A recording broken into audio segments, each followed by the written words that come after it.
I'm Anina. If there was an addict, most of us do not have to think twice about this question. We know our whole life and our whole life and thinking was centered in drugs in one form or another. By getting and using and finding ways and means to get more. We live to use and use to live. Very simply, an addict is a man or woman whose life is controlled by drugs. We are people in the grip of continuing and progressive illness whose ends are always the same: jails, institutions, and death. What? My name is Jimmy. What is a Narcotics Anonymous program? NA is a non-fellowship of society of men and women for whom drugs have become a major problem. We are recovering addicts who meet regularly to help each other stay clean. This is a program of complete abstinence from all drugs. There is only one requirement for membership: desire to stop using. We suggest that you keep an open mind and give yourself a break. Our program is a set of principles written so simply that we can follow them in our daily lives. The most important thing about them is that they work. There are no strings attached to any. We are not affiliated with any other organization. We have no initial fees or dues, no pledges to promise to make to anyone. We are not connected with any political, religious, or law enforcement groups and are under no surveillance at any time. Anyone may join us regardless of age, race, sexual identity, creed, religion, or lack of religion. We are not interested in what or how much you use or who your connections were. What you have done in the past, how much or how little you have, but only what you want to learn about the problem and how we can help. The newcomer is the most important person at any meeting because we can only keep what we have by giving it away. We have learned from our group experience that those who keep coming to our meeting regularly stay clean. Thanks for reading. Why? I'm Alexis, and I'm an addict. Hey, Alexis. Why are we here? Before coming to the Fellowship of NA, we cannot manage our own lives. We cannot live and enjoy life as other people do. We had to have something different, and we had thought we found it in drugs. We placed their use ahead of the welfare of our families, our wives, husbands, and our children. We had to have drugs at all costs. We did many people great harm, but most of all, we harmed ourselves. Through our inability to accept personal responsibility, we were actually creating our own problems. We seemed to be incapable of facing life on its own terms. Most of us realized that in our addiction, we were slowly committing suicide. But addiction is such a cunning enemy of life that we had lost the power to do anything about it. Many of us ended up in jail, sought help through medicine, religion, and psychiatry. None of these methods were sufficient for us. Our disease always resurfaced or continued to progress until desperation. We sought help from each other in Narcotics Anonymous. After coming to NA, we realized we were sick people. We suffer from a disease which there is no known cure. It can, however, be arrested at some point, and recovery is impossible. Thank you. How? Hi, my name is Brittany and I'm an addict. And really, how it works. If you want what we have to offer and are willing to make the effort to get it, then you are ready to take certain steps. These are the principles that made our recovery possible. 1, we admitted that we were powerless over our addiction, that our lives had become unmanageable. 2, we came to believe that a power greater than ourselves could restore us to sanity. 3, we made a decision to turn our will and our lives over to the care of God as we understood Him. 4, we made a searching and fearless moral inventory of ourselves. 5, we admitted to God, to ourselves, and to another human being the exact nature of our wrongs. 6, we were entirely ready to have God remove all these defects of character. 7, we humbly asked Him to remove our shortcomings. 8, we made a list of all persons we had harmed and became willing to make amends to them all. 9, we made direct amends to such people wherever possible, except when to do so would injure them or others. 10, we continued to take personal inventory, and when we were wrong, promptly admitted it. 11, we sought through prayer and meditation to improve our conscious contact with God as we understood Him, only praying for knowledge of His will for us and the power to carry that out. 12, having had a spiritual awakening as a result of these steps, we tried to carry this message to addicts and to practice these principles in all our affairs. This sounds like a big order, and we can't do it all at once. We didn't become addicted in one day, so remember, easy does it. There is one thing more than anything else that will defeat us in our recovery. This is an attitude of indifference or intolerance towards spiritual principles. 3 of these that are indispensable are honesty, open-mindedness, and willingness. With these, we are well on our way. Thanks for reading. Thank See, you. version that page? You told me, I thought she said last time, don't read it all. Okay. That's in the morning. Okay. We feel that our approach to the disease of addiction is completely realistic, for the therapeutic value of one addict helping another is without parallel. We feel that our way is practical, for one addict can best understand and help another addict. We believe that the sooner we face our problems within our society and everyday living, just that much faster do we become acceptable, responsible, and productive members of that society. The only way to keep from returning to active addiction is not to take that first drug. If you are like us, you know that 1 is too many and 1,000 is never enough. We put great emphasis on this, for we know that when we use drugs in any form or substitute one for another, we release our addiction all over again. Thinking alcohol as different from other drugs has caused a great many addicts to relapse. Before we came to NA, many of us viewed alcohol separately, but we cannot afford to be confused about this. Alcohol is a drug. We are people with the disease of addiction. We must abstain from all drugs in order to recover. Thanks for reading. Thank you. Tradition. Looking at tradition. It should be in there. You got it. You. You got My name Garnett, I'm a grateful recovered addict. I got it. The 12 traditions of NA. We keep what we have only with vigilance and just as freedom for the individual comes from the 12 steps. So freedom for the group springs from our traditions. As long as the ties that binds us together are stronger than those that would tear us apart, all will be well. 1, our common welfare should come first. Personality becomes dependent on NA unity. 2, for our group purpose, there is but one ultimate authority, a loving God, as He may express Himself in our group. What's that? Conscience. Thank you. Our leaders are but trusted servants. They do not govern. The only requirement for membership is a desire to stop using. Each group should be. Here, you want to read it? And I'll read this. Thank you. Where you at? Have group conscience. All right, number 4. Each group should be autonomous except in matters affecting other group or NA as a whole. 5. Each group has but one primary purpose, to carry the message to the addict who still suffers. 6. An NA group ought never endorse, finance, or lend the NA name to any related facility or outside enterprise, lest problems of money, property, or prestige divert us from our primary purpose. 7. Every NA group ought to be fully self-supporting, declining outside contributions. 8. Narcotics Anonymous should remain forever non-professional, but our service center may employ special workers. 9. NA as such ought never to be organized, but we may create service boards or committees directly responsible to those they serve. 10. Narcotics Anonymous has no opinion on outside issues. Hence, the NA name ought never to be drawn into public controversy. 11. Our public relations policy is based on attraction rather than promotion. We need always maintain personal anonymity at the level of press, radio, and films. And 12. Anonymity is the spiritual foundation of all our traditions, ever reminding us to place principles before personality.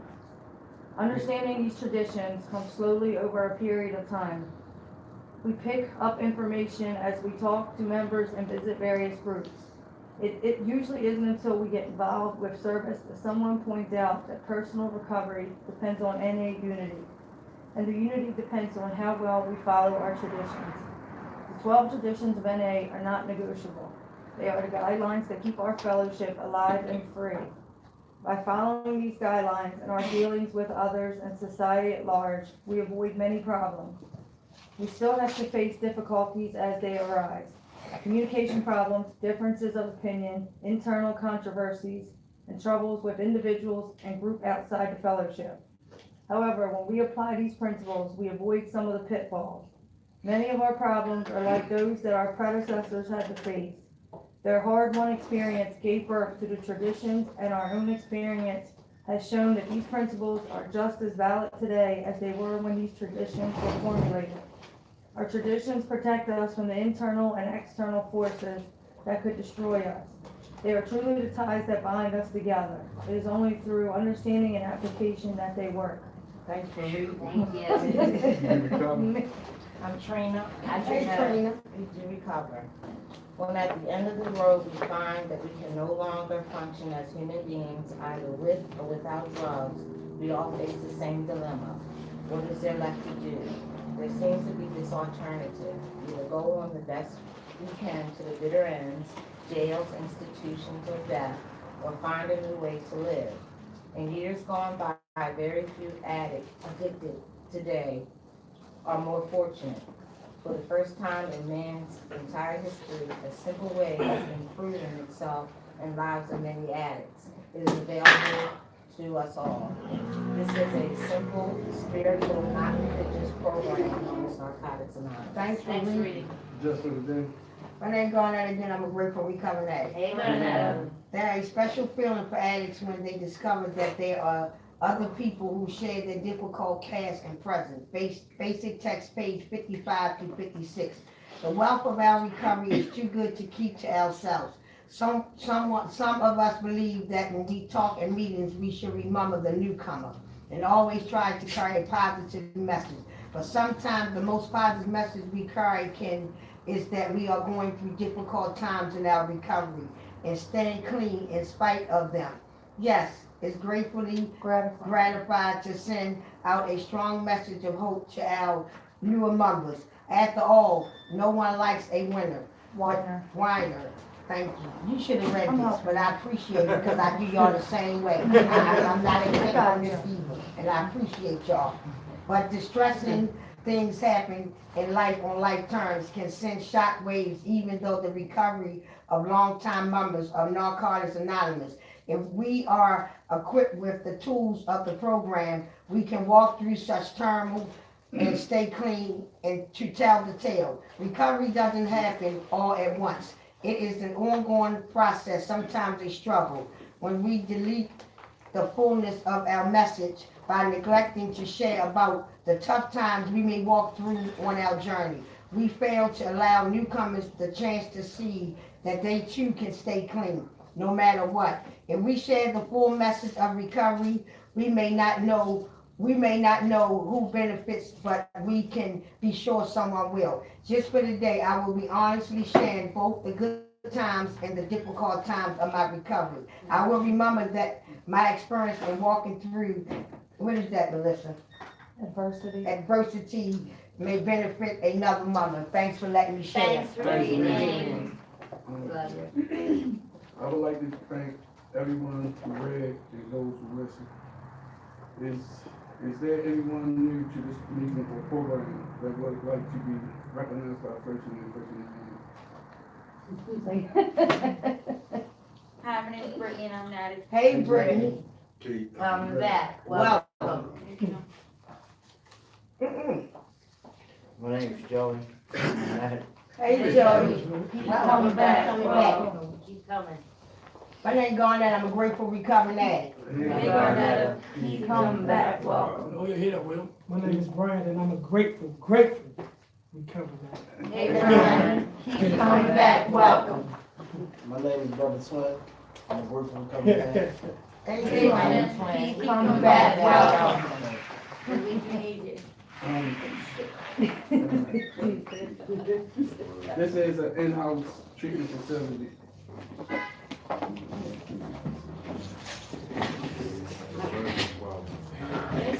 There are some rules, no meeting out, no cell phones.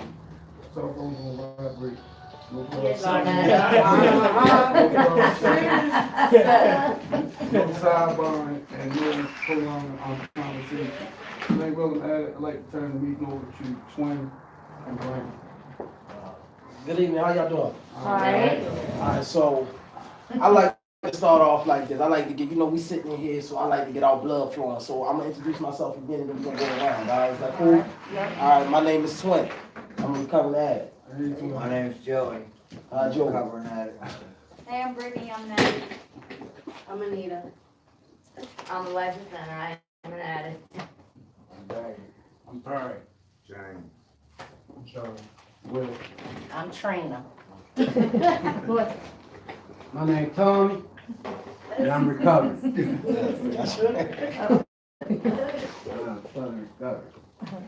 Alright, so let me put this out here. First, I want to tell you what I want to talk about today. I want to talk about 3 T's: time, triggers, and transition. But then I want to talk about myself, so I give you a little bit of bio about myself and where I come from. I'm from West Baltimore, but I've been everywhere. I partake in a lot of different things. I've also been in prison. I spent almost 8 years in prison, day for day. While I was in prison, I knew that it was time to change because I also knew that outside was changing too, and I did not want to go back out there. One of the triggers for me was the change was I had a daughter, and I knew that I had to be responsible and be a man enough for my daughter, but also that didn't no men come out of my mother's house, so I wanted to be a man for my mother. So with that being said, is that started, my spiral to go uphill to changing my life. So, I used to drink alcohol a lot. So I went to AA. That was one of my, I went to AA and a brother took me there and I continued to go. But I also surrounded myself around good brothers with like minds. Now, when I say good brothers with like minds, is that if you're trying to go somewhere in life and you're trying to proceed somewhere, you need to be with somebody that occupy the same state of mind. Because if you're not with that person, then the person that you would, that don't occupy that state of mind where you're trying to go can ultimately pull you down. So I knew from a start that I needed to get around these certain individuals. And as I got to these certain individuals and got around them, that's when my elevation started. So I see me in a group, so I'm gonna keep it real. So I'm gonna tell you this: ain't nobody better than nobody here. All right, I don't care. I'm not better than you. You're not better than me. We gonna keep it real. That's cool. All right. So listen, we gonna talk about time, triggers, and transition. But this is a group, so I'm gonna pick on people. All right. So is y'all with me? Yeah. Is y'all all right? Okay. So now we say that we have some recovering addicts. We have some addicts. We just gonna say we had some party goings on here. We just be like the party, all right? Okay, so I want to start off with time. Well, no, I want to start off with triggers. I like my man right here. He look like he got something nice to say. I want to ask you, when we talking about triggers, what are some of your triggers that lead you to feel as though you have to go use a party? I'm gonna say money. Money. How about you? Same thing, money. It's money. Seeing the drugs. Saying the drugs. Money, old neighborhoods. Okay, money, old neighborhoods. What about you, brother? My old friend. Old friends. What about you, brother? Seeing sales. Okay. And what about you? Money, cut. Money. So, we know predominantly the rum said money. Too much idle time. Okay, that's why we're gonna go into time. We're gonna get into time.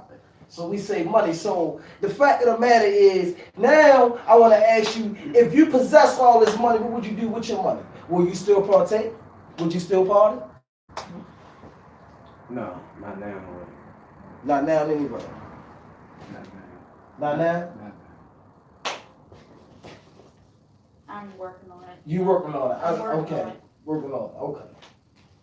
So, if I say, boy, look, what's up, man? Let's go out here. We about to go to this party. Some nice chicks there. They ready to go. You know what I mean? You gonna roll? You gonna roll? Okay. Well, we gonna get in this car. But listen, you know me. I can't go without partying. I can't be myself. Okay. So I say, we got all the money. You know what I mean? But I don't feel like it ain't myself without me hitting this line right here. You with me? No. You not with me. So now I'm like, man, you a party pooper. I'm trying to party. You a party pooper. What's going on? I just have to be a party pooper. Okay, it's gonna be a party poop. Okay, but I'm telling you now. Listen, we can switch this up. It's a whole bunch of people at the spot that's partying just like me. You coming? You getting in with that? You're not getting in with that. Why you not getting in with that? Because I ain't trying to surround myself up with that anymore. You're not trying to surround yourself with that no more. That's a good answer. That's a good answer. So today, a lot of people struggle with that. You know why? Because of time. Because of time. See, when you get bored and when there's nothing else to do, when you are struggling, when you are suffering with depression, anxiety, and things of this nature, time leads you into doing the wrong. Time leads you into partying because you're trying to get out of that time. You're trying to pass it by. So it's a thing. So we dealing with our times and our triggers. So triggers time. Because if I could just be sitting in my room and I'm idle, and when we talk about addiction, let me tell you something. It's all type of addictions. It ain't just per se drugs. You say, I got a brother, he can't even go down to the horseshoe without spending his rent money. It's you got people that they can't stop eating. It don't matter what you do, they can't stop eating. So we deal with all, but in that time, it's all about time, though. What are you doing with your time? Because you have to understand, you have to utilize your mind. See, your mind functions everything from the top on down. So if I'm not utilizing my mind in the right state and I start to dwell on these things, then this is what's going to happen with my time. But if I'm constantly moving, if I'm constantly keeping myself occupied, I have no time to partake in these things. So when I get up and I get myself ready and I got to go to work, I have a responsibility. So I had to be to work, and I know I can't go to work high. I know I can't go to work selling no drugs. I know I can't go to work slouched over. So I had that responsibility. Then once I go and leave work, then I know I got to go to my meeting, and I got to perform at my meeting because I want to be at my tip top. So I can't go there talking and trying to present who I'm trying to be if I'm in there high. So I can't do that. And then as the time goes on, now I'm leading to my house. And when I get to my house, it's time to go to sleep. I had no time to partake. I had no time to party. So we talk about responsibilities. We talk about triggering time. I want to go into transitions. I heard a brother once tell me, right, about transitions. And he said some things are under construction. Some things are under construction. Now, when we say some things are under construction is that right now I could have just met this brother. And this brother, it could be a cool brother. I mean, I could like his vibe. But I know deep down in my heart that once I start to see how this brother move, that I may not possibly be, somebody that I can we could be a friend, but from afar. Right. You see what I'm saying? But see, in that process, our relationship and our friendship is under construction because it's not yet complete. Right? So as our friendship and our relationship is under construction, we have to take heed that some friendships and relationships that y'all in right now needs to be in demolition. It needs to be knocked down. And the reason why these relationships and these friendships need to be in demolition is because you need to be the best you.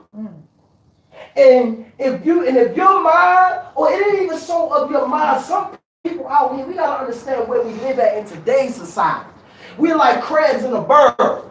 Don't nobody want to see the next man get up. Or don't nobody want to see the next woman get up. So you got to want it for yourself first. You got to want it for yourself. So with that being said, is if you have somebody that's constantly at you, constantly in your pockets, constantly want you to do that, you know you need to put that under demolition and cut it off. You need to start making your transition. And when you talk about transition, I'm talking about transitioning to people and networking to people of like minds. I need help.